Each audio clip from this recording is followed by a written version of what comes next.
Salut fils et filles du Dieu très haut. Nous sommes la gloire de Dieu en Jésus-Christ. Notre Père céleste est bon. Il est fidèle. Il est saint. Il est glorieux. Il est magnifique. Son amour pour nous est si merveilleux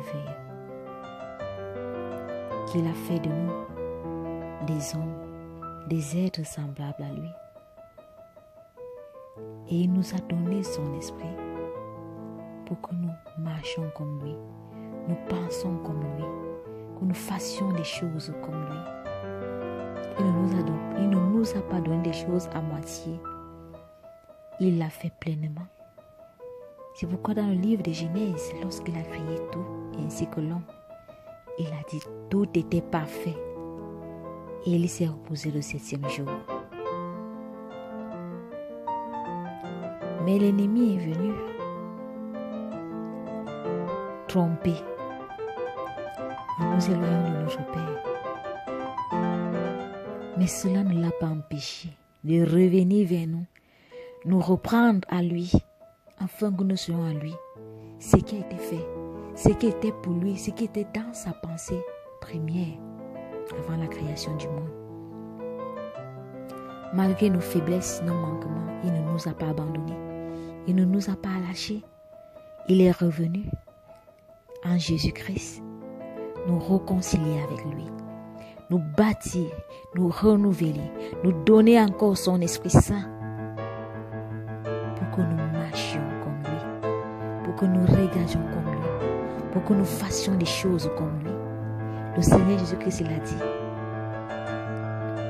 ceux qui croient en moi feront de plus grandes choses que moi.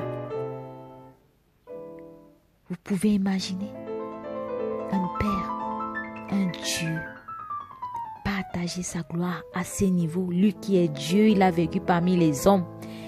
Et il nous fait cette promesse que nous qui croyons en lui, nous ferons des miracles plus que lui. Nous savons une chose. Jésus ne disait pas des choses en vain. Il ne disait pas des choses pour nous plaire.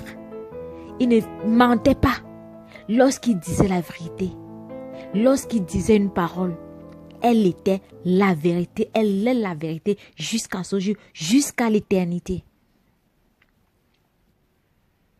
Alors, bien-aimé, l'ennemi qui a trompé Adam dans le jardin d'Éden n'a pas abandonné sa mission. Il continue à le faire.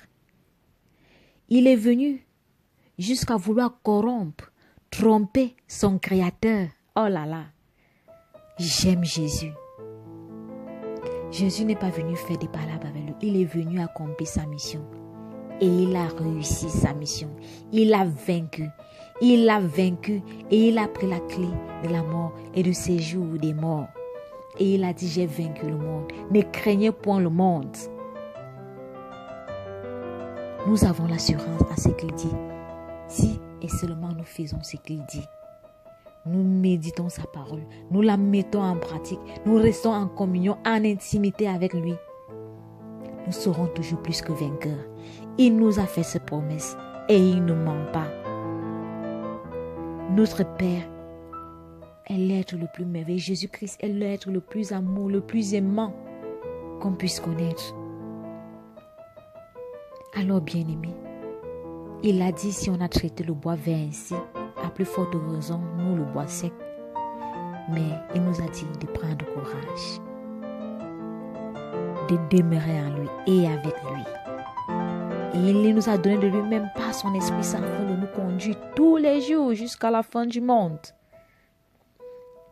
Alors, bien-aimés, les épreuves par lesquelles nous traversons, par lesquelles nous passons, ne doivent pas nous faiblir, ne doivent pas nous faire abandonner notre foi, ne doivent pas nous faire croire que nous ne croyons pas, que nous n'avons pas la foi, que Jésus-Christ nous a abandonnés. Jésus-Christ a traversé toutes ces épreuves. Il les a vaincus pour nous, afin que lorsque nous allons les traverser, nous puissions les vaincre. Et après ces épreuves, après ces combats, après ces batailles, il a eu la plus grande des couronnes. À son nom tout genou fléchi, sur la terre et dans les cieux. Et toute langue confesse qu'il est Seigneur. Il a repris sa place dans toute la gloire. Il a vaincu toutes choses et toute chose lui a été donnée, toute chose lui a été soumise. Alléluia. C'est ça notre Père. C'est ça notre Seigneur. Alors que les épreuves ne nous fassent pas croire qu'il n'est pas avec nous. Non, les épreuves sont là pour bâtir notre foi. Comme notre Seigneur est passé par les épreuves, nous allons aussi traverser par les épreuves. Mais nous avons l'assurance qu'il a vaincu toutes choses pour nous. Et il est avec nous pour nous fortifier, pour nous élever, pour nous relever, pour nous consoler. Alléluia. Le livre de Jacques 1, du verset 2 à 4, il est écrit: Mes frères, regardez comme un sujet de joie complète les diverses épreuves auxquelles vous pouvez être exposés, sachant que l'épreuve de votre foi produit la patience. Mais il faut que la patience accomplisse parfaitement son œuvre, afin que vous soyez parfaits et accomplis sans faillir en rien. Alléluia. Les épreuves ne sont pas là pour nous détruire.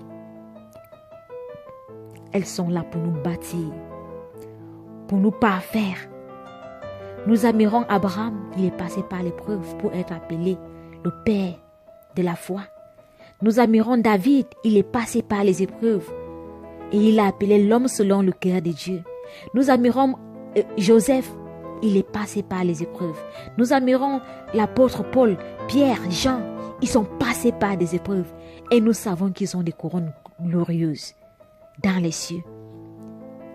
Croyons aussi que ces épreuves par lesquelles nous traversons, qui nous transforment, vont faire de nous des personnes dignes d'être assis avec le Seigneur Jésus sur son trône. C'est ce qu'il a promis à ceux qui resteront fidèles. Bien-aimés, c'est vrai, ce n'est pas facile de traverser les épreuves, les difficultés. C'est douloureux, ça fait mal. On pleure, on souffre, on est rejeté, on est abandonné. On perd parfois tout. Mais ça ne nous détruit pas tant que nous avons Jésus, tant que nous avons les regards fixés sur lui. Malgré ces épreuves, ces difficultés, il est avec nous. Il veille sur nous. Il prend soin de nous. Sa parole dit que son regard parcourt la terre pour veiller, pour chercher les justes, pour prendre soin d'eux, pour veiller sur eux. Il dit encore, notre Père Céleste, il ne sommeille ni ne dort, parce qu'il veille sur son peuple. Nous avons un Père très merveilleux, un Père glorieux, qui produit en nous des choses glorieuses, alors que les épreuves par lesquelles nous passons ne sont pas là pour nous détruire, mais elles sont là pour nous bâtir, pour faire de nous des guerriers, des géants de l'Éternel des armées. Le livre de 2 Corinthiens 4, de 16 à 18, il est écrit: C'est pourquoi nous ne perdons pas courage. Et alors, même que notre homme extérieur se détruit, notre homme intérieur se renouvelle de jour en jour. Car nos légères afflictions du moment présent produisent pour nous, au-delà de toute mesure, un poids éternel de gloire. Parce que nous regardons non point aux choses visibles, mais à celles qui sont invisibles. Car les choses visibles sont passagères et les invisibles sont éternelles. Alléluia. La parole de Dieu que les épreuves par lesquelles nous passons sont légères. Ce sont des légères afflictions. Restons nos regards fixés sur Jésus-Christ de Nazareth. Croyons en lui, gardons la foi, restons fermes. Parce que nous avons la victoire et nous marchons dans la victoire. Que toute la gloire, l'honneur revienne à notre Seigneur Jésus-Christ. Soyons abondamment